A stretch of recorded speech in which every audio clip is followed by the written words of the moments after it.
I was halfway through installing my new backyard grill when the burners wouldn't light.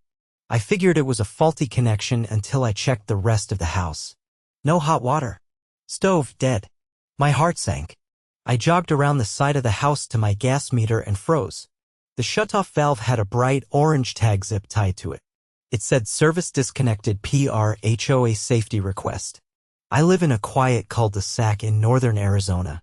My name's Wyatt Jenkins. Retired firefighter, now working part-time at a hardware store and enjoying my peace. Or I was until Priscilla Cartwright showed up.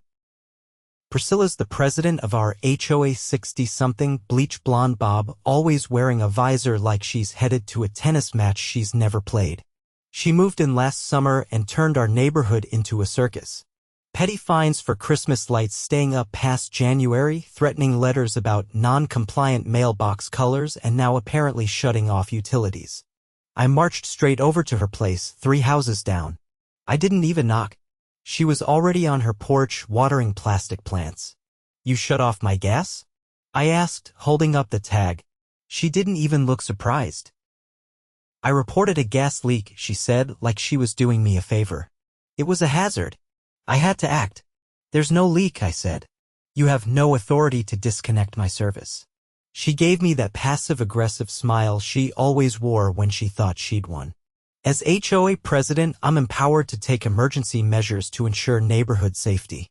You had unauthorized piping on your grill." I blinked. The grill wasn't even connected yet. "You trespassed into my yard?" "I had visual confirmation from the Community Safety Committee," she said, nodding toward her friend Sharon, who peeked out from behind a curtain. I'd seen enough. I turned and walked back to my house, took a few pictures of the shutoff valve, the tag, and the untouched grill. Then I made 2 phone calls, one to the city gas inspector and one to the Arizona Corporation Commission. The next morning, a city inspector named Daryl showed up. He was a no-nonsense kind of guy, clipboard in hand, boots heavy with dust. I walked him through what happened, showed him the photos, and watched his eyebrows draw closer together. "She reported a gas leak?" he asked. "Yep.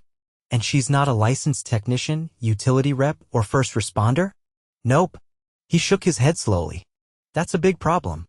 He examined the valve, the line, and then the entire house. After 20 minutes, he said, "Your system's perfect. There's no leak, no violation. She had no legal right to interfere." I asked him what would happen next. "I'm filing a report. This could fall under tampering with public utility infrastructure." "That's a criminal offense." I wasn't mad anymore, I was focused. I wanted her held accountable. And I wasn't the only one. Turns out I wasn't her first target. The news spread fast, faster than I expected. By mid-afternoon, neighbors I barely knew were coming by my driveway asking what happened. Most of them had their own stories. Not similar, worse. One guy, Tom the UPS driver who lived across the street, told me Priscilla had threatened to tow his delivery van for violating overnight parking restrictions. His vehicle was parked in his own driveway. Another couple, Jason and Lila, said she fined them for offensive landscaping because their son had painted a birdhouse blue. She'd been operating for months like a petty tyrant, hiding behind HOA bylaws that didn't actually grant her the authority she claimed. But shutting off a gas line? That had crossed a line, and now it was officially on record. 2 days after the inspector filed his report, I got a call from a woman named Detective Clara Mendoza with the city's Utilities Fraud Division. She asked if I'd be willing to give a formal statement. I said yes before she finished the sentence. She met me at my place the next morning. Clara was tall, wore a dark blazer despite the heat, and had a voice that made you want to sit up straight. She wasn't there to play nice. "Mr. Jenkins," she said, flipping open a notepad. "We pulled the utility service call logs for this address. There's no official record of any emergency request or technician dispatch." "So she called the gas company pretending to be someone else?" I asked. "No," she said. "She didn't call them at all. She called a private plumbing company and claimed she was the property owner. Had them shut it off from the outside under the pretense of a suspected leak. She signed their clipboard using your name. She forged my signature?" "Yep. And that makes this a criminal matter." I leaned back against the porch railing, stunned. I'd expected her to lie, maybe harass, maybe even trespass. But impersonation and forgery? Clara continued, we've already contacted the company. They're cooperating. The technician who shut it off gave a signed statement. He says she kept rushing him, told him not to go inside, said the homeowner was away and had authorized it over the phone. And he didn't think that was strange? He should have. That's part of our separate investigation into the company's liability. But your neighbor? She knew what she was doing. I couldn't help myself. Why? Clara shook her head. Some people like control more than they like peace. And they'll do anything to keep it. She asked if I had any security footage. I pointed her to my side yard cam, which caught her leaning over the fence with a clipboard and pointing things out to the plumber. She nodded, satisfied, and asked for a copy. The next morning, 2 unmarked sedans parked in front of Priscilla's house. Clara and another detective walked up to her door and knocked. She answered wearing a wide-brimmed hat and holding a mug that said, World's Best Leader. I watched from my porch as she tried to talk her way out. She gestured wildly with her mug, laughed once, and then slowly stopped when Clara showed her something on a printed form. Her face drained. Then they stepped inside. 45 minutes later, Clara came out alone. She walked over to my place. We've advised her of the charges. She'll be receiving a formal summons in the next few days. Fraudulent impersonation of a property owner, forgery, and tampering with regulated utility infrastructure. Felony? 2 of them are. It'll go before the county prosecutor. I nodded slowly, already thinking of the next step. What happens now? She's been told to cease all HOA-related activity until the matter is resolved. Interim control defaults to the vice president. I blinked. That's Gary, right? She nodded. Gary was a retired high school football coach with a bad knee and a habit of falling asleep during HOA meetings. He'd probably let the bylaws collect dust and let people get back to planting birdhouses any color they liked. I could live with that. Later that day, I was washing my truck when Sharon, the same neighbor who peeked out the curtain before, walked over. I didn't know she lied about the gas thing, she said, eyes darting around. She told me you were building an illegal outdoor kitchen and storing propane tanks near a fire hazard. You didn't think to ask me first? She looked embarrassed. She said it was confidential. Emergency protocol. I held back the urge to say something sharp. Sharon wasn't the problem. She'd been manipulated. Same as the others. Look, I said, if people don't want this kind of thing happening again, they need to show up. To meetings. To votes. To everything. She nodded. I will. I promise. And she wasn't the only one. Over the next few days, a dozen neighbors came by. Some brought cookies. Some brought stories. But all of them had one thing in common: they were tired of being controlled by someone who twisted rules to serve herself. A week later, the HOA held an emergency meeting in the local community center. First time I'd seen the place packed in years. Every chair filled. People standing in the back. Gary sat at the center table, blinking like he hadn't expected this kind of turnout in his lifetime. The meeting started with a motion to suspend Priscilla's presidency indefinitely pending the outcome of the legal investigation. The vote was unanimous. Then came the real surprise: someone nominated me to take her place. I declined. I didn't want the title. I just wanted my peace. But I did recommend someone who'd been quietly helping neighbors for years, Lila, the same woman with the blue birdhouse. She accepted. And the room burst into applause. Later, as people filtered out, Gary leaned over and whispered, "You know she's going to fight this, right?" "I hope she does," I said. "Because I've got every document, photo, and statement lined up and ready." 2 weeks later, the county prosecutor filed formal charges. The forged signature alone carried a potential sentence of up to 5 years. The HOA board voted to fully cooperate with investigators. The private plumbing company settled out of court with a written apology and a donation to the local fire department. Priscilla's mug was no longer seen on her porch. Her house went up for sale 3 months later. Peace returned to the neighborhood, not because someone took power, but because someone took a stand. And every time I turned on my grill after that, I made sure to invite a few neighbors over. Not for revenge. For ribs. Because nothing tastes better than justice served hot. on a freshly reconnected gas line. By the start of the next month, things felt calmer on the surface. Priscilla's house sat quiet, blinds drawn, no plastic flowers on display, no HOA newsletters taped to doors. But while the neighborhood settled, the legal gears were grinding louder than ever. Detective Mendoza called to let me know her department had handed their findings over to the county fraud unit. Apparently, the forged signature wasn't the only document they were looking into. She didn't go into detail, but hinted that the HOA's financial practices were now under scrutiny. I didn't think much of it until I got an email from a neighbor named Doreen. She was in her late 60s, kept to herself, and had lived here since the development was built. Her message was simple: you might want to look at the HOA budget reports from last year. Something's off. I tried asking about it and got shut down. That was all the invitation I needed. I pulled out the quarterly financial statements from the community website PDFs that most people never bothered to read. I cross-referenced the entries with city permits and vendor records. It didn't take long to spot it. There were 3 separate payments labeled Community Safety Enhancements, each for over $6,000. They were marked as expenditures for emergency infrastructure inspections and gas hazard mitigation. But the companies listed? 2 didn't exist. The third was a shell company registered to someone named Franklin Cartwright, Priscilla's husband. I called Clara again. "I think I found something," I said, and walked her through the details. She asked me to email everything, then said she'd forward it to the Financial Crimes Unit. Within days, the case exploded into something much bigger than a forged gas shutoff tag. Turns out Franklin Cartwright wasn't just a paper front. He'd actually filed the Articles of Incorporation for Neighborhood Environmental Solutions, a company that had no employees, no equipment, and no online presence beyond a single-page website with stock images of hard hats and hazard signs. The HOA had paid the company over $18,000 in the previous fiscal year. And guess who authorized each payment? Priscilla had signed every check. The county's special investigations team subpoenaed the HOA's full financial records and bank transfers. 2 more board members resigned within a week.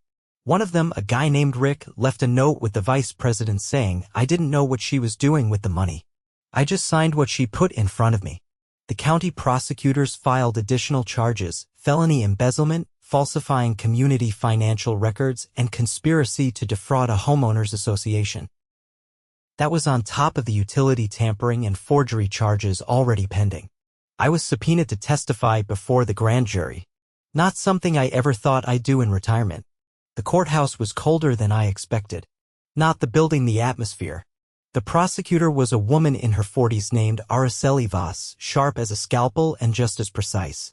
She asked me to walk the jury through everything: what I saw, what I documented, how I found the fake companies, and what Priscilla had said when I confronted her. I kept it factual. No drama, no opinions. Just the timeline and the evidence. Afterward, Araceli pulled me aside in the hallway. "You did exactly what we needed," she said. "Most people ignore this kind of thing or assume someone else will deal with it. But you pulled the thread. What happens next?" I asked. "The grand jury's voting this afternoon. I can't say more yet, but you should prepare for a public trial." She's not taking a plea. Back in the neighborhood, people were talking, but carefully. Some were still nervous, unsure if they'd be dragged into the mess. Others were angry they hadn't seen it sooner. But the mood was shifting. There was no more fear around the HOA.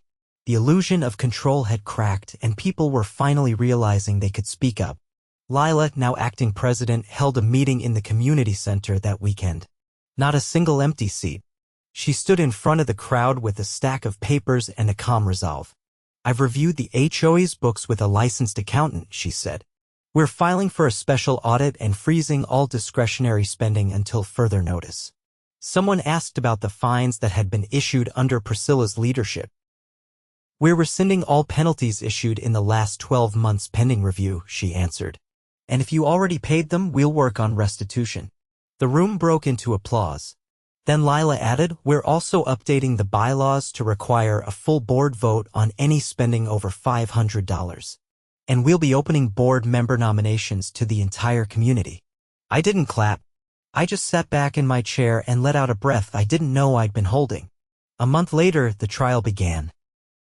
Priscilla showed up in a gray pantsuit instead of her usual pastel visor and cardigan combo. Her lawyer tried to argue that she acted in good faith as a community servant, but the financial records told a different story. So did the witnesses. The technician who shut off my gas testified first. He looked nervous but admitted that Priscilla had rushed him and insisted on staying outside the whole time. He said she signed the work order herself using my name and gave him a pre-written explanation to file. Then came the forensic accountant from the prosecutor's office. She walked the jury through the fake invoices, the payments to the shell company, and the matching deposits into Franklin Cartwright's personal account. By the time I took the stand, it was already clear which direction things were heading. I answered the prosecutor's questions about what I saw, what I documented, and how I followed the trail. When her lawyer tried to paint me as disgruntled, the prosecutor simply asked the jury to consider one question. If Mr. Jenkins hadn't spoken up, how long would this have continued? 3 days later, the jury returned their verdict. Guilty. On all counts. The judge sentenced her to 4 years in state prison with eligibility for parole after 2. She was also ordered to pay over $28,000 in restitution to the HOA and barred from serving on any nonprofit board for the next 15 years. When the news hit the local paper, people outside our neighborhood started calling Priscilla the gas line queen. It wasn't flattering. As for the HOA, a special election was held. Lila stayed on as president. A retired accountant named Jerome took over as treasurer. And a single, clear rule was added to the bylaws: no board member may authorize spending without documentation and dual approval. I didn't run for anything. I didn't need to. My grill worked. My neighbors waved when they walked by. And the only thing taped to my door these days was a flyer for the next block party. They asked me to bring ribs again. I said yes. The week after the verdict, I thought life would finally return to normal. The kind of normal where you could mow your lawn without someone photographing the grass height or install a flagpole without getting a lecture about neighborhood cohesion. But if there's one thing I've learned, it's that when someone like Priscilla's been in charge long enough, their fingerprints are everywhere even after they're gone.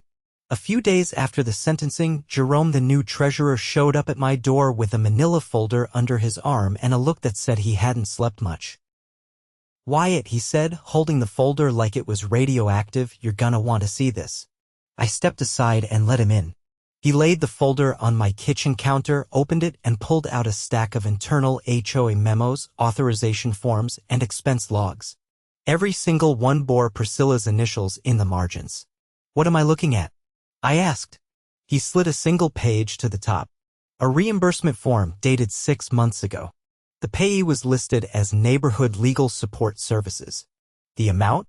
Just under $25,000. "She claimed it was for legal consultation fees," Jerome said. "But the firm doesn't exist. I checked with the county business registrar. There's no record of it.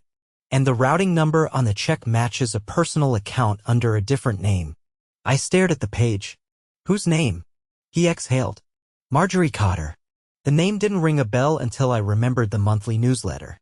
Marjorie had been listed as the HOA compliance consultant, some vague title Priscilla used to justify all those ridiculous fines.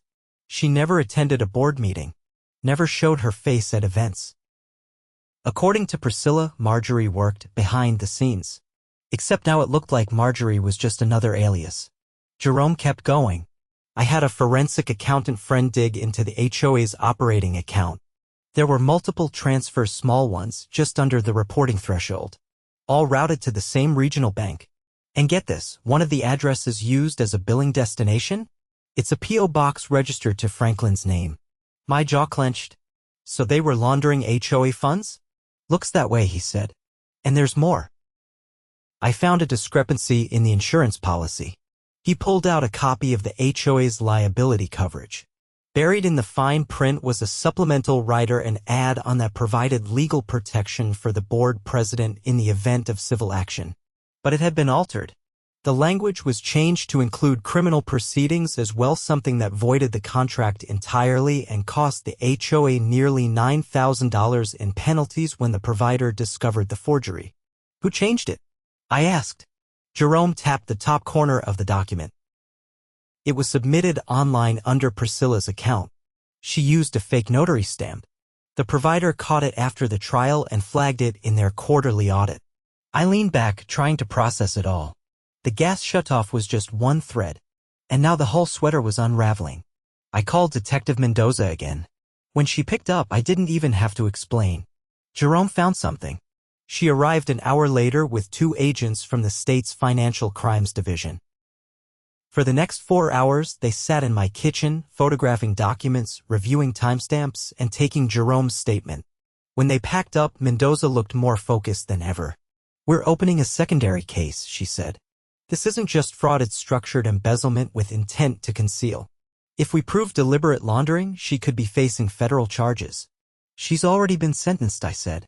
"For what we knew at the time," Mendoza replied. "But double jeopardy doesn't apply to separate crimes. We're also going after restitution.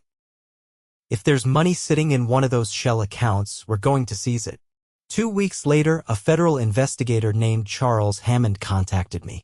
He asked for a sworn affidavit detailing how I originally uncovered the forged utility shutoff and how that led to the discovery of the financial misconduct.